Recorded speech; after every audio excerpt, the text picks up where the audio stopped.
U.S. lawmakers propose to change Chinese embassy address to honor Tiananmen massacre victims. Washington, U.S. lawmakers are introducing legislation to rename the street next to the Chinese embassy in Washington in memory of the 1989 Tiananmen Square massacre, a bloody chapter in modern Chinese history that the communist regime has tried to erase. Senator Rick Scott is introducing the legislation on June 4, the 37th anniversary of the 1989 massacre. A companion bill will be introduced in the House by Representative Andy Ogles. The proposal would change the address of the Chinese embassy in Washington from 3505 International Place NW to 1 Tiananmen Square Memorial Boulevard, according to bill text shared with the Epoch Times ahead of its release. Scott said the proposal aims to condemn the heinous human rights abuses committed by the Chinese Communist Party and pay tribute to the lives lost on that horrific day.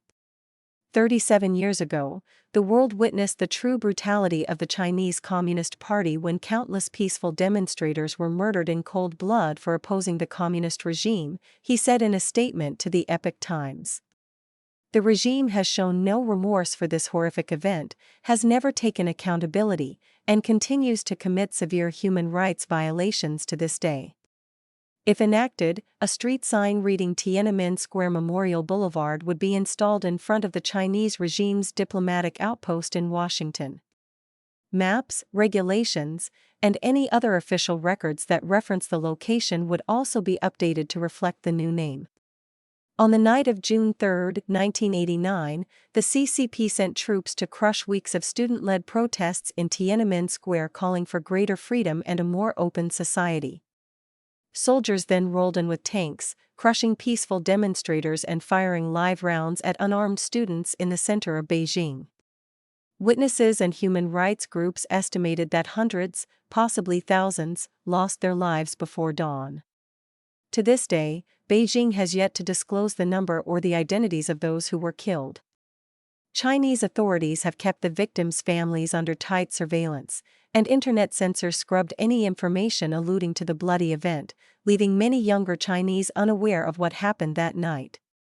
Ogles, who's leading the legislation along with Scott, denounced the Chinese communist regime as immoral and genocidal.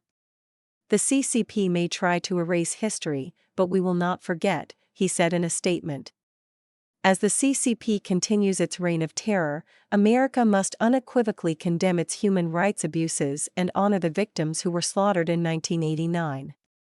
In the days before this year's June 4th anniversary, dissidents and activists from multiple cities across the country told the Epoch Times that they are under tight police surveillance or have received warnings from authorities against participating in public gatherings and speaking to foreign media.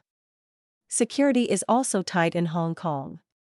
On June 3, the Epoch Times saw a performance artist being stopped and searched by plainclothes police after trying to remember the victims with a thin red thread in Hong Kong's bustling Causeway Bay area. Since Beijing's imposition of the national security law in 2020, Hong Kong authorities have shut down the annual candlelight vigils that used to draw thousands in memorializing the victims of the Tiananmen massacre. The group organizing the commemoration has disbanded, and its leaders, Chow Hang-tung and Li Chuk-yen, are now in custody facing a national security trial. Despite the CCP's relentless censorship efforts, Secretary of State Marco Rubio said the world will not forget the 1989 massacre.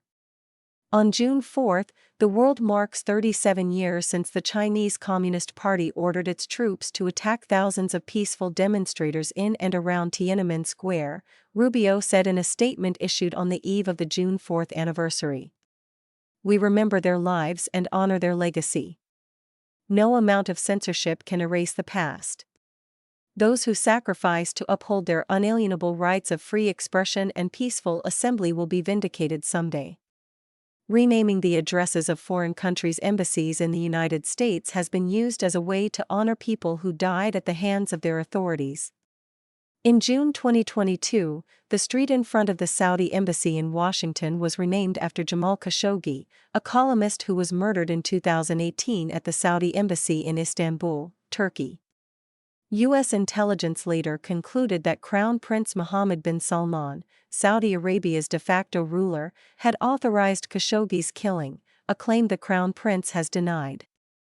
Phil Mendelssohn, president of the District of Columbia Council, which unanimously passed the renaming measures, said at the time that the move was meant to create a memorial in his honor that cannot be covered up or repressed.